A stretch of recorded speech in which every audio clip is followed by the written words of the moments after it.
In 1904, a zookeeper in New York City noticed something wrong with the trees. This happened at the New York Zoological Park, what we now call the Bronx Zoo, where a forester named Herman Merkel spotted strange orange cankers spreading across the bark of the park's chestnut trees. Within 2 years, that infection had spread to 98% of every chestnut tree in the borough. Nobody could stop. Scientists tried tree surgery. They tried chemical sprays. They tried cutting isolation strips clear across entire mountain ranges to block its path. Nothing worked. Over the next 4 decades, the blight killed an estimated 3.5 to 4 billion American chestnut trees, wiping out a species that had once made up a quarter of every hardwood tree in the Appalachian Mountains. And buried inside that ecological catastrophe was an industrial one.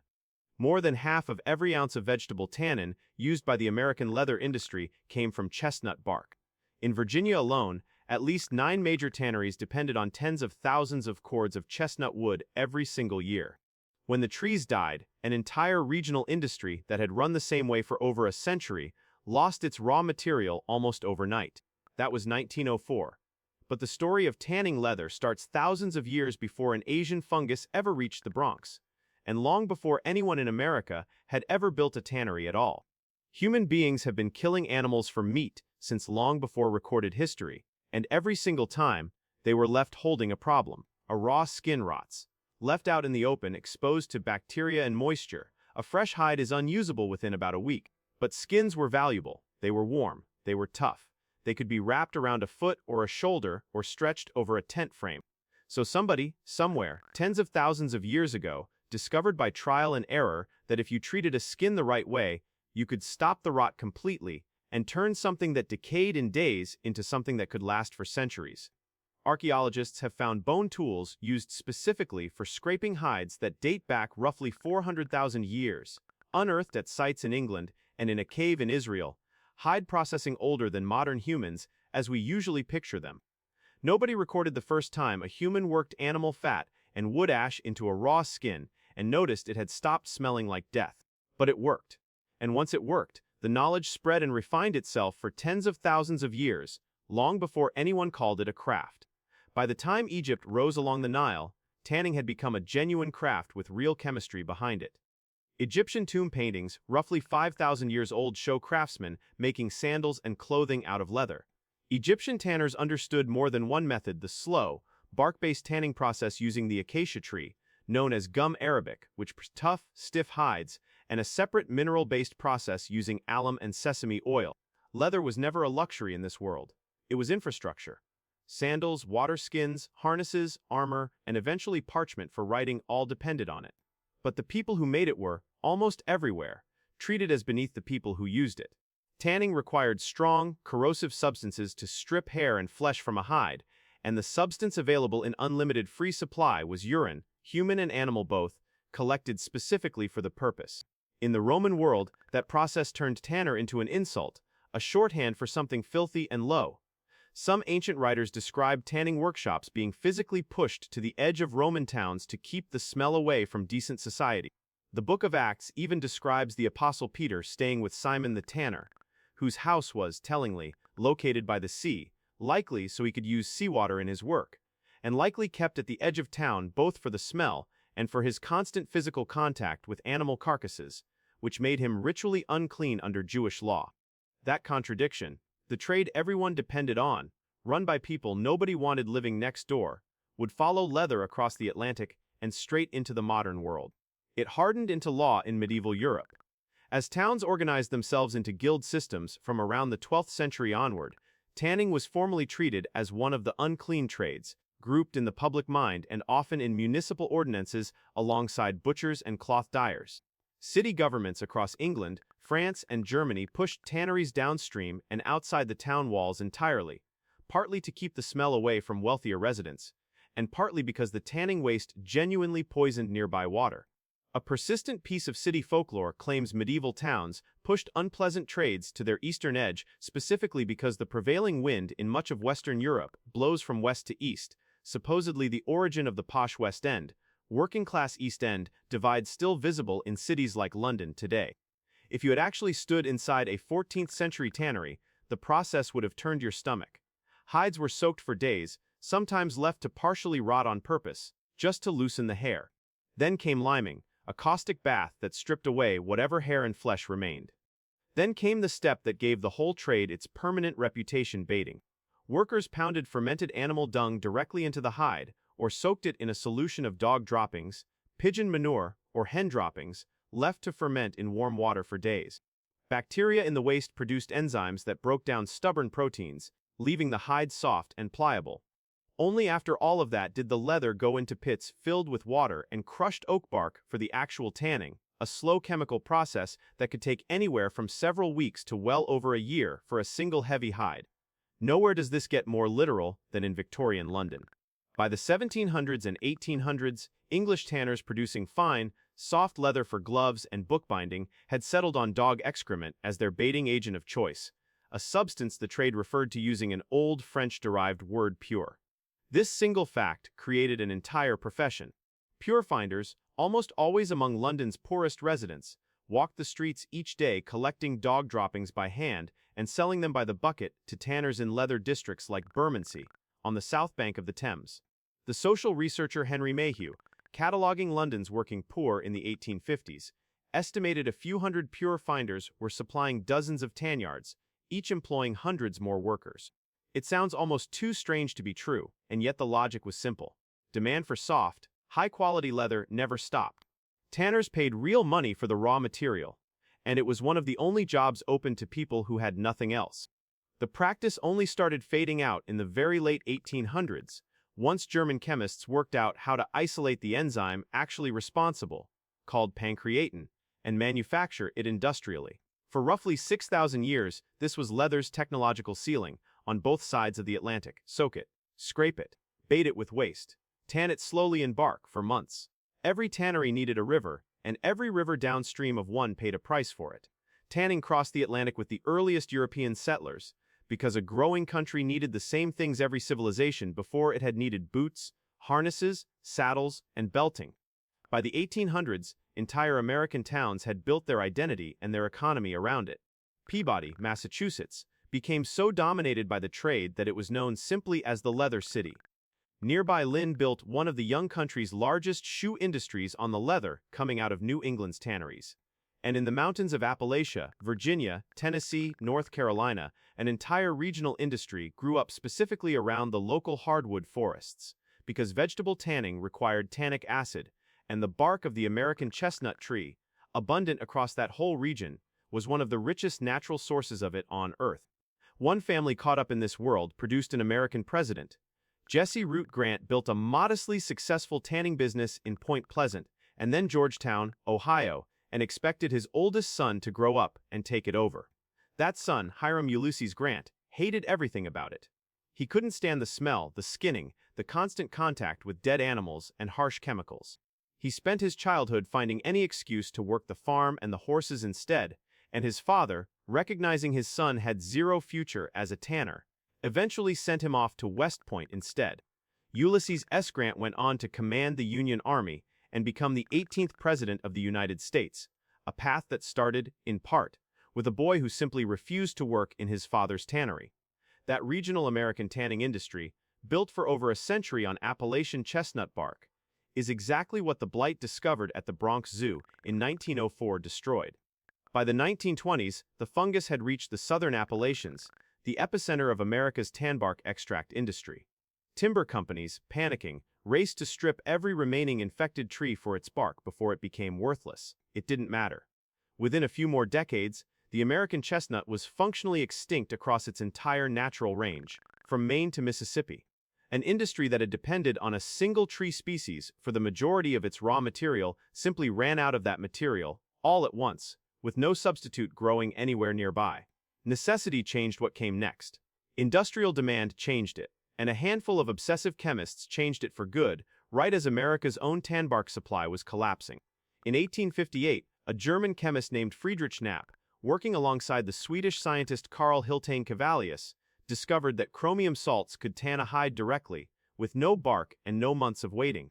An American chemist named Augustus Schultz refined and patented a reliable version of the process using chromium sulfate in the 1880s, and the very first commercial chrome-tanned leather in the world went into production in New York City in 1884. Within a single generation, chrome tanning had taken over the industry on both continents.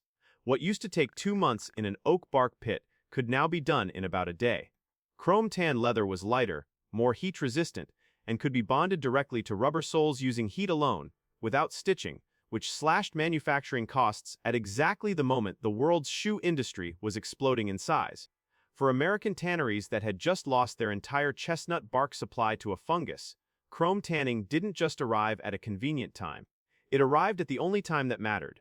Today, well over 80% of the world's leather is chrome tanned, and the old bark pit tradition survives mostly as a boutique, premium alternative. The irony sits right at the center of the story. The chemical breakthrough that finally freed tanneries from needing rivers full of dung and rotting flesh, and from a forest of chestnut trees that no longer existed, simply replaced one pollution problem with another, arguably worse one. Now the waste running downstream contained chromium instead. America would get its own hard lesson about exactly what that meant, over a century later, in a quiet suburb outside Boston.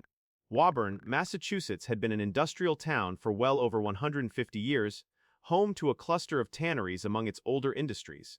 By the late 1970s, 2 municipal wells serving one neighborhood in East Woburn, known simply as wells G and H, were discovered to be contaminated with industrial solvents, including trichloroethylene.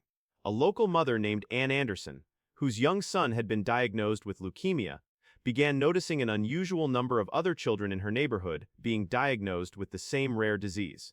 A later Harvard School of Public Health study found a statistically significant link between the contaminated wells and Woburn's elevated childhood leukemia rate, which researchers estimated ran as high as 4 times the national average. In 1982, a group of Woburn families sued 3 companies connected to the pollution, including the corporate owner of the John J. Riley Tannery, which sat near the contaminated wells. The case dragged on for years, drew national television coverage, and eventually became the basis for the best-selling book, and later film, A Civil Action. When the jury finally ruled in 1986, it found one of the 3 companies, a manufacturing plant that had been dumping industrial solvents behind its own building, liable for the contamination. It did not find the tannery's owner responsible for the specific chemicals linked to the leukemia cases. But separate federal investigations later found substantial chemical contamination on the tannery's own property as well, and the Environmental Protection Agency ultimately forced a cleanup of the whole area, one of the largest in the history of the northeastern United States, at a cost of tens of millions of dollars. Woburn was never as catastrophic, in scale, as the pollution crises playing out in tanning districts overseas. But it did something arguably more important for the American public. It put a tannery, and the century-old assumption that industrial waste was simply somebody else's problem, in front of a jury, in front of national television cameras, and in front of Congress, at the exact moment America was building the modern environmental and toxic tort legal system it still uses today. While America was industrializing leather production at enormous scale, Europe went the opposite direction and turned the same material into the foundation of the global luxury industry. Italian tanneries in Tuscany and the Veneto region built centuries of accumulated craft knowledge into a reputation that lets a handbag stamped made in Italy command prices unthinkable for the identical cut of leather tanned somewhere else.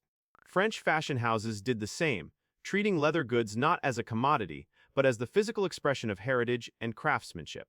A single calfskin handbag from one of these houses can retail for tens of thousands of dollars, literally thousands of times the value of the raw hide it started as.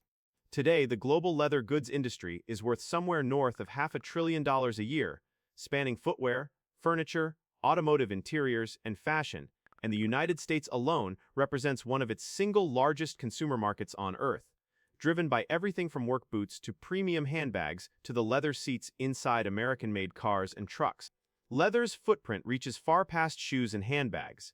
It's the default material inside a huge share of the world's cars, chosen for durability and for a specific smell manufacturers spend real money trying to preserve or artificially recreate for buyers who now expect it. It has been central to bookbinding for centuries, in the form of tanned leather covers and vellum, protecting some of the oldest surviving manuscripts on Earth. American and European militaries alike have depended on tan leather for boots, saddlery, and equipment belting for as long as those militaries have existed. Even the chemistry itself outlived the trees that once fed it.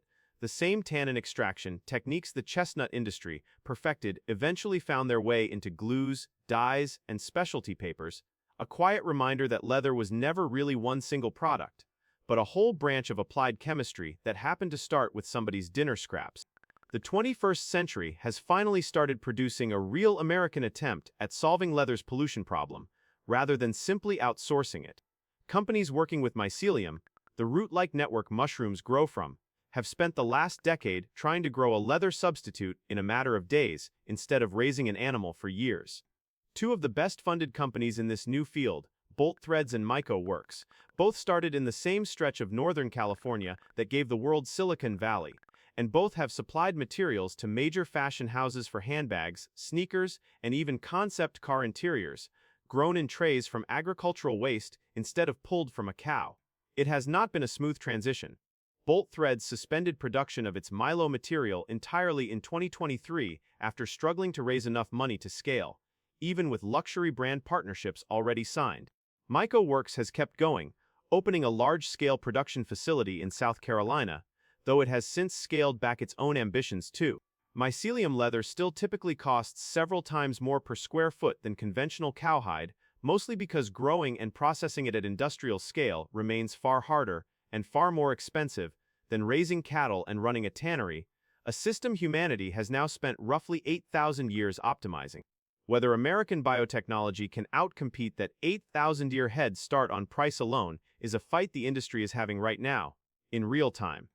Picture that forester at the Bronx Zoo again, in 1904, staring at strange orange cankers on a chestnut tree, with absolutely no idea he was looking at the end of an entire American industry. What killed those trees wasn't some new, modern poison. It was an accident, a fungus hitching a ride on imported nursery stock, doing what fungi do.